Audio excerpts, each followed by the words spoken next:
ভাই একটা যখনবি হুনা একটা প্লেনে 503টা ইট নিয়ে গেতাইছে, একটা পড়ে গেছে, তাহলে কয়টা থাকবো? 502টা।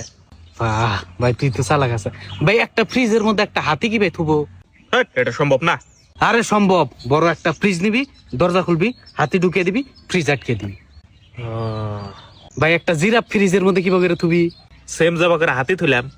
আরে না, আগে ফ্রিজের দরজা খুলবি, হাতিটা বের করবি, জিরাফ ঢুকিয়ে দিবি, ফ্রিজের দরজা আটকে দিবি। একটা বাঘে আফ্রিকাতে পার্টি দিছে, সব জানোয়ার ইনভাইট করছে, সবাই গেছে, কিন্তু একজন জানায় বসে কেরা? হাতি। আরে না, জিরাফ, বুঝে ফ্রিজের মধ্যে আছে ও। একটা গেদি একটা নদী পার হবো, নদীতে দুনিয়ার কুম্ভীর, কিন্তু তাও নদীটা ভালো করে পার হয়ে যাও। কি ভাই? কি ভাই?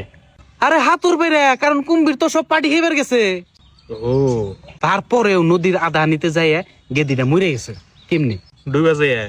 আরে না, ওই যে প্লেনের থেকে যে একটা ইটা বললো, ওটা যাই ওর মাথার মধ্যে পড়ছে।